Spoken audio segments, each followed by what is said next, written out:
And Mr. Dowdy, we are ready. Good evening. Welcome to the District 225 Board of Education meeting. Madam Secretary, would you please read the roll? Mr. Dowdy. Here. Mr. Glowacki. Present. Ms. Mullenbeck. Here. Mr. O'Hara. Here. Ms. Siegwin. Here. Mr. Shine. Present. Dr. Steinberg. Here. Item 2 on our agenda is approval of the agenda for this meeting. I'll entertain a motion. So moved. Second. All in favor? Aye. Motion carries 7-0. Good evening, everybody. Thank you for joining us. We are now heading towards spring break, I think at the end of this week. So that should be a welcome break for everybody in our district. This evening, we have a relatively limited agenda. We have our typical opening pieces of community comment, board and superintendent reports, and our consent agenda. And then we'll have two topics on our regular agenda. One is the follow-up discussion of our calendar study, followed by our staffing plan. Thank you again for everyone who's with us this evening. Much appreciated. We'll move to item 3 on our agenda, which is recognition of community visitors. This is a 30-minute portion of our meeting. We always welcome the community for their comments, whether it's live or by other means, by email or phone calls, whatever it takes.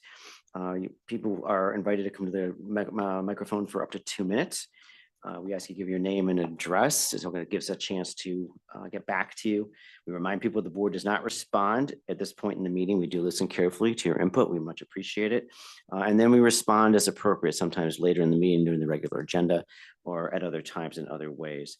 Do keep in mind that we keep confidentiality and privacy all times protected, and we don't discuss individual employees. The board does not control the topics brought to the attention by any speaker or the substance of the comments. We ask everybody to maintain civility and respect. We remind speakers that their comments are not automatically protected by any legal immunity or privilege. With that preface, I do have one person who is joining us tonight, which we appreciate. Mr. Williams, would you like to join us at the podium?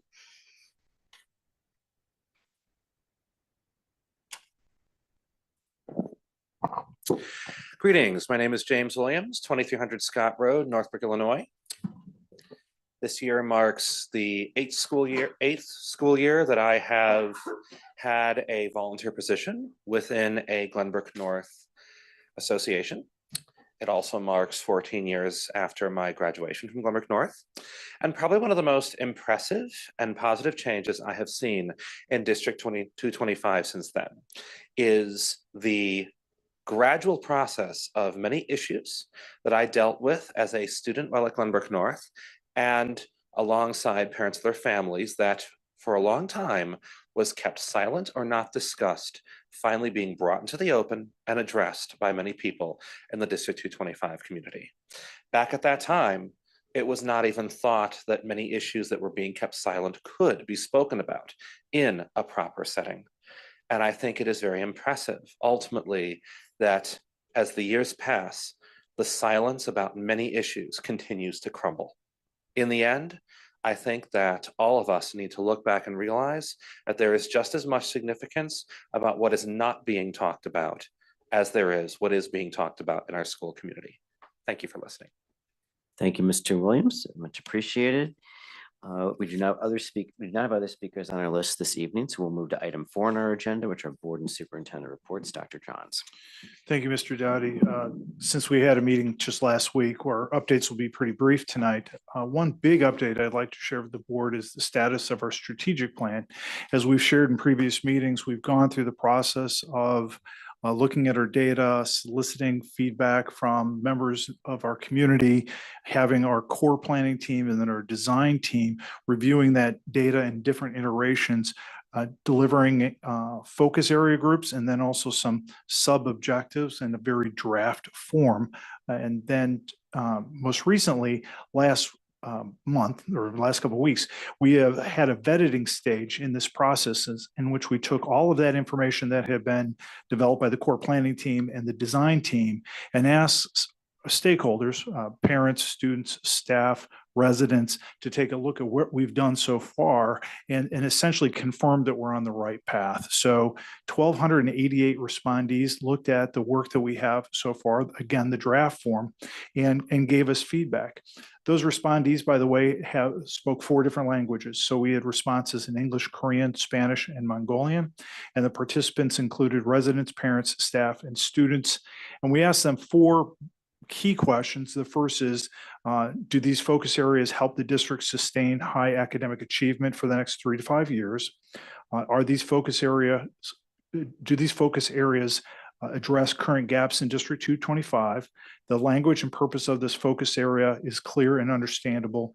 And the last question was, I understand how the example outcomes will help meet the goal of this focus area. Additionally, we had 3 open-ended questions. What specific ideas do you have to enhance or improve the language of this strategic focus area? What specific ideas do you have to enhance or improve the language of this purpose statement? And what key ideas do you have to enhance or improve the language of these key outcomes? We got quite a bit of feedback, as you can imagine, coming from 1,288 people. Some good ideas on how we can be more specific, maybe better align some of the outcomes that are currently in the draft form to improve what we'll be bringing back to the board in April. So the next steps is take all this feedback that we just generated and run it back through the core planning team and the design team so they can tune up that most recent draft so we can bring something to the board next month. Really appreciative of the people that took the time to go through this. It was not an easy task. There's a lot of material that those 1,288 respondees went through in order to give us their feedback. They gave us feedback that is clearly actionable. And I'm pleased that the core planning team, the design team will have some good direction to go to get us to the next draft, again, that we'll bring next month. So that's the big news coming from the district. Building updates will start with Dr. Scott from GBM.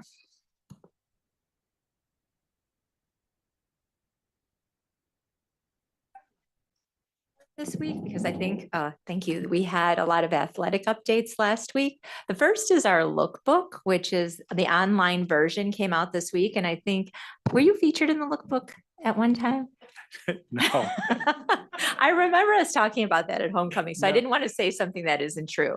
I met but with the students who were creating look at last how year's ready you got. lookbook. You can I pass don't that think down. any of us want to see me model anything, but I was just so impressed with them. And I think it's a bucket list item, but. Okay, yeah, maybe it yeah, is. yeah. But anyway, it is a club project incorporating the expertise of our fashion students and art students. And this brochure went around this week and I'm passing it around. You can scan the version to see the electronic copy, but a print copy will come out shortly as well. Next, there is the literary magazine, which I put one in front of all the board members. They have a copy of that, and that combines the efforts of our art department and English students in writing, mostly poetry in there, but I think that is another cool representation of a club at GBN. And then lastly, we had our food drive over the last couple weeks. So we now have about 5.5 skids of food to be donated to local pantries, which is great.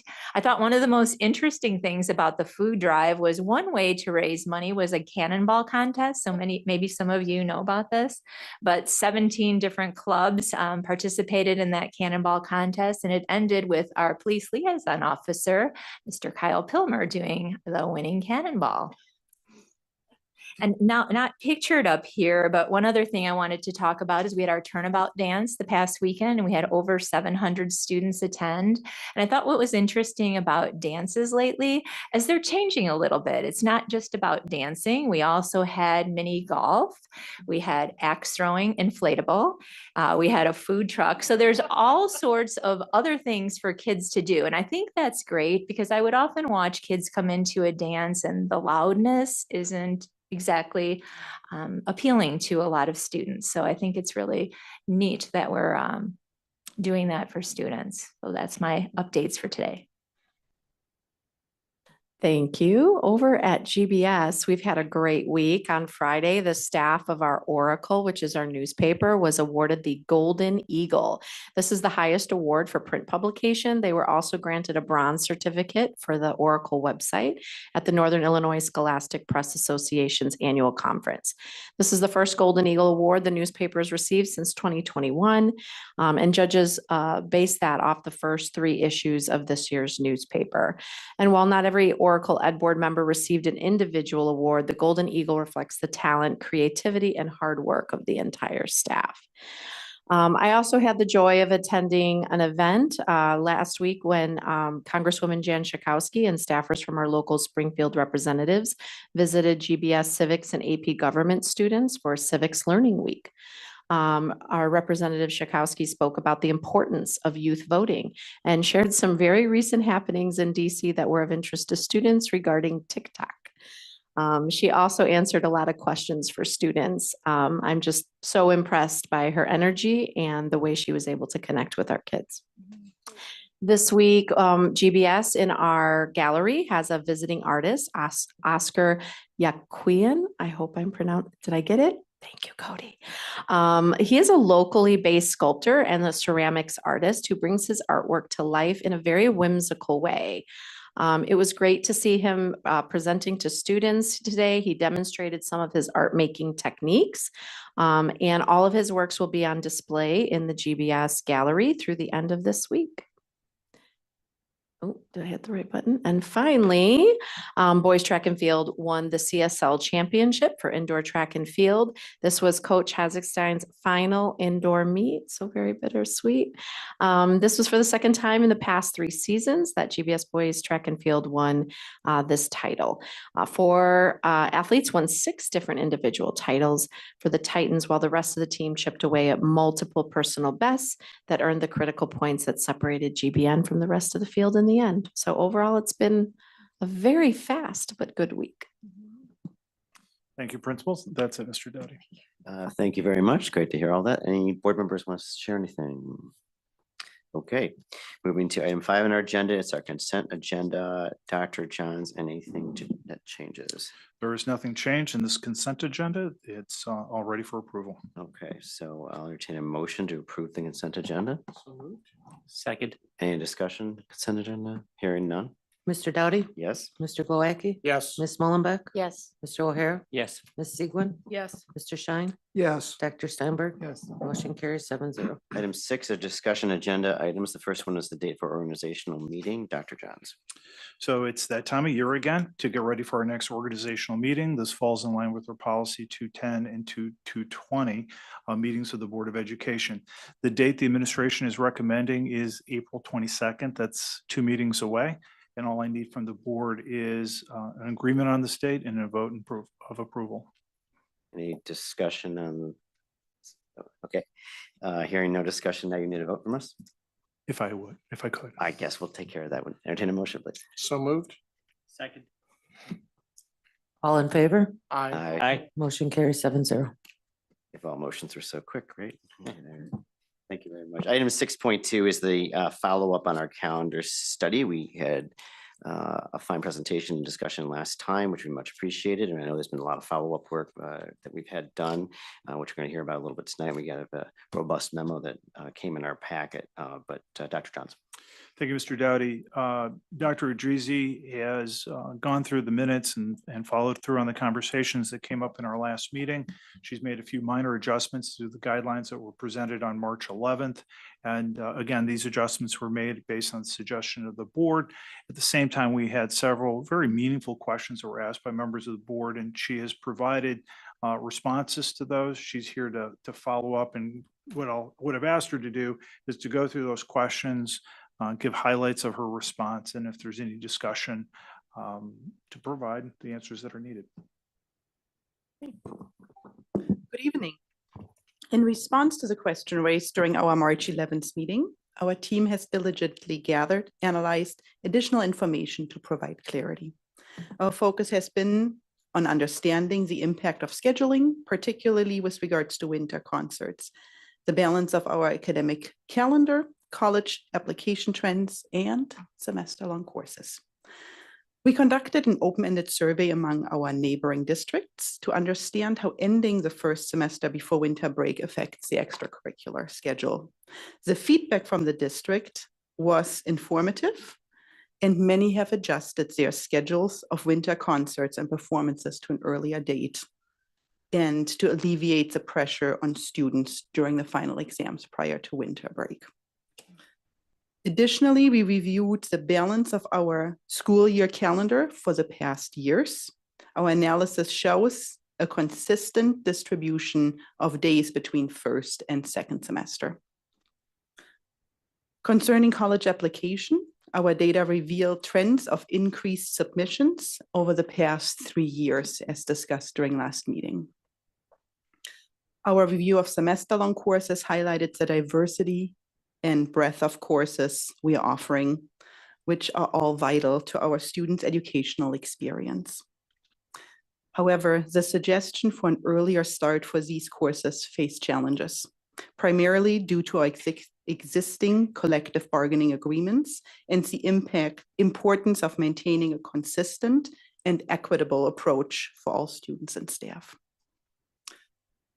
As a review, after careful consideration and analyzing and synthesizing the data, the Calendar Study Committee, representing students, parents, teachers, and administrators, made the following key changes to our calendar guidelines. Semester 1 shall end prior to winter break.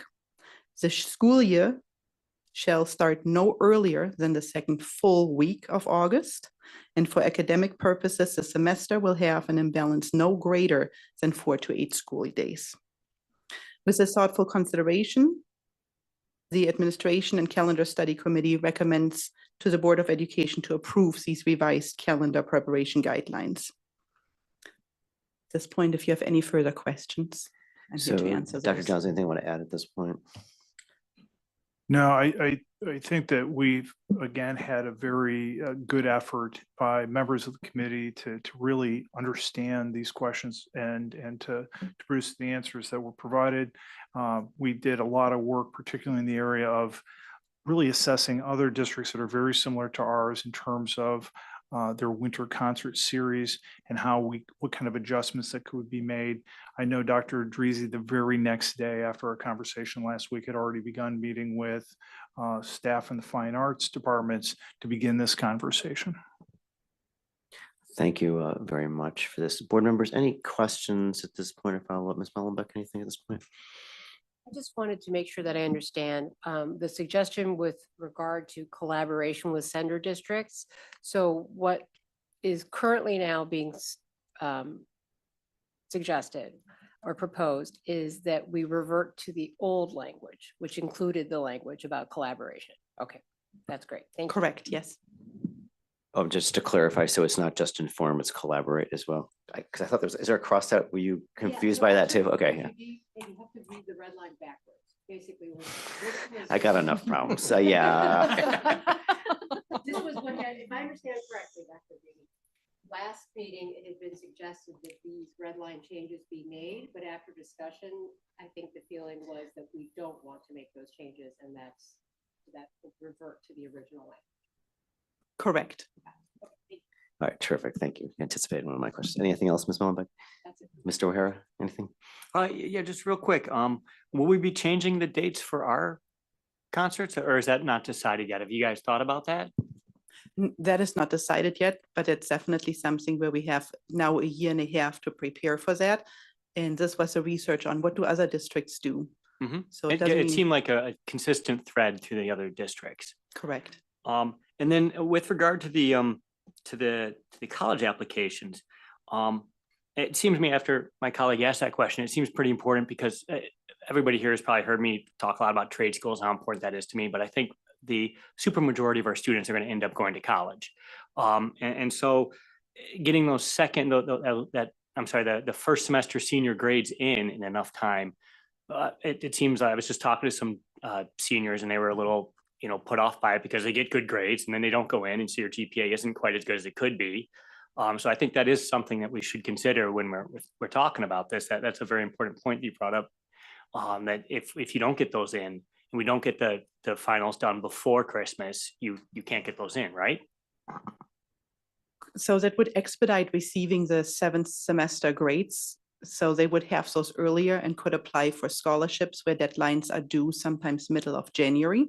Oftentimes what we heard back from our college and career counselors that the universities do accept that even at the later date, so that might not be that impactful, but it would definitely help with students applying for so many colleges that all the application that's being expedited, the process of that is definitely going to be much smoother. Okay, thank you. Mr. Galecki? No, thank you for the additional information. This was very helpful just to get a good picture around this. And I thank you for the clarification. That was mine as well too, in terms of the collaboration with the feeder districts. I know for them, it's primarily not that winter break when that takes place, but it's the start and end and how that impacts things. So I know we're mindful of trying to balance that. The impact on the schools, I appreciate the list of classes here and everything. Are all these classes offered both semesters? I think or that may be something, and you may not know this, but I think that'll be something as we're going into this, has been raised by a number of parents that some of the classes are offered with a prerequisite and then go into a secondary by the same teacher. So it becomes not as impactful when it's unbalanced. But they were very mindful of that and everything. So if there's any memos up, or I guess as they're going through the curriculum and looking at this, anything on there, I think GBS had a really nice site for identifying that. GBN could use a little help. So that's my only advice. So thank you. Thank you, Mr. Shine. Two things. One thing, just following up on what Mr. O'Hara said. This is a change for staff. Have we discussed what the expectations are for getting those grades in? Because it's one thing to take the exams, which will just be programmed and go, but then the instructors have to grade and get the grades in, at least for the seniors. Yeah, those conversations will need to be had, and I can just share with you through the survey of other districts. We asked that question too, when are grades due? Teachers were very curious about that because it's then having break, coming back, and grades are due, or grades due before break. So different districts do it in different ways, and we have to see what works out for us at the Glenbrooks the best. In the survey, we asked teacher, when would you like to have that institute day to work on grades? And the vast majority of our teachers ask for an institute day after winter break. So that's 2 to 3 weeks after the exams are given, right? Yes. Which seems like a long time. But when do they need to be graded so they can get to a university for an application? Because that's kind of the target you're trying to achieve. We don't have to answer it tonight. I'm just saying this is a big change for staff, and it can't be, well, we didn't get it, we went out of town, or, I don't know what's involved, but it's something we should have as part of a process and expectation. Yeah, makes sense. Okay. The other thing is, as you get towards the latter part of the courses, which are pages 8 and 9, there are a rather large number of courses with low enrollment. And I think we should be looking at that. I know some of these are combined and that kind of thing, but this is a pretty prodigious list here of courses, and I would just simply ask why. Well, as I think someone said from my right, those are largely stat classes or classes, I'm saying 2 or 3 here, that are students in our TLS program. So they are designed to be very small programs based on the learning needs of those particular kids. But if you look at, autos 261 to 461, I take that as a stacked class because it's multiple numbers. 17. And I mean, there's kind of a lot like that. And I'm just, something we should be thinking about. I mean, there are courses we don't offer, in foreign languages come to mind because we simply don't have the enrollment, and we might drive across Willow Road to make it work. But I think there's some kind of opportunity here. Not sure what it is. So those are my 2 comments. Thank you. Yeah, thank you, Mr. Shine. Dr. Steinberg. Thank you. I think we, at least from my point of view, we forgot that part of this was also, I'm saying we very loosely here, part of this was to address students' anxiety. So we're talking about teachers and everything, which is extremely important. I'm going to address that part as well. But I would be interested that once we implement this, we do all this assessment of different metrics to see how this has an impact on the students, how the students feel when they come back, how, because as of right now, it's all speculation. And I would like to think that this is going to be better spring, better winter break, better arrangement, but it will help all of us to assess that once we implement this change and figure out how good the impact was. I think that would put people at ease, families at ease as well, because as parents, it's important how we feel, but the reality is we do this for the students. So we haven't talked about that part yet. So it's, to me, it would be important to look at that part. As a teacher, different environment, but as a teacher, we adapt. So grading before a break or after a break, every change is a change. In every job, every change is a change, but at some point you adapt. So I think teachers would find their stride. There's some of us that grade right away. There's some of us that like to take time to grade, and there are some of us that grade at the last minute before the deadline. So I can't believe that probably here is the same. So it's not that I don't want to be concerned, but I'm assuming we have professional staff enough that will do whatever it's best for our students. I do have also a comment on the course list, but I'll go back to the comment that I made last week. These are a lot of numbers, and some of these sizes are large. I would still like to, not for now, but some of these courses, as you mentioned, are stackable. Some of these courses, as I think Pete mentioned, are prereq and correct, or course 1 and course 2 of a sequence. Maybe not all of them are so susceptible to the difference on length of semesters. Maybe if I'm taking a beginning drawing, maybe there's a course that follows up to beginning drawing. And true, not everybody may take the second class, but if we remove part of the curriculum because the first semester is shorter, and I'm assuming beginning drawing is taught on the first semester, then whatever it's missing from beginning drawing is going to be a unit on the next one. So what the list is extensive, just my feeling, probably the list of courses that will really lose something by having unbalanced semester is going to be way shorter than the list that we're seeing here. And I'm just saying, this is my feeling. My feelings matter really little. So at some point, I would really like to see if this is true or not, because that could open this. Again, as I said last time, I think the year-round courses, the imbalance doesn't matter, because at the end of the day, you will have the full same amount of length. So if the issue is on the courses that are only with semester long, maybe we can figure out that in most of these courses, this is not an issue at all. And it's only a few that may have that problem. So I'm hearing you want to do a couple of look backs on both the issues, a year in or where. Yeah. Okay, appreciate it. Thanks very much. Ms. Sequin. I would actually just echo what Marcelo just said on that. I would like to see a little bit more detail on that. And then also on Skip's point related to the timing around when the grades would be completed and some of these deadlines that are for scholarships and things. Cause I think some of the deadlines are for scholarships are like the first week of January. So, I just wonder how, just understand that a little bit better and managing expectations of the teachers. So. Well, maybe we can get some additional information. These are important points. Just to clarify, this year everybody got a break because of all these FAFSA disalignments. So nobody applied this year to college is getting anything yet. Right. Because everything has been shifted because of a new FAFSA rule. Mm-hmm. But it will go back to regular deadlines next year. Mm-hmm. Great. Excellent. I'm assuming that the 4 to 8 range, it's not up to 8. No more than 8. It's 4 to 8 because you have to have at least 4 in order to close the gap in terms of semester length. That's the theory behind 4 to 8. Correct. Okay. The balance should be no greater than 4 to 8. That's the target zone. Because if you went to 2, it might have a different effect. It'd probably be even that much shorter first semester, right? That's what we're aiming for. I got you. It's a target zone. Terrific. Okay. Any other questions or comments or thoughts?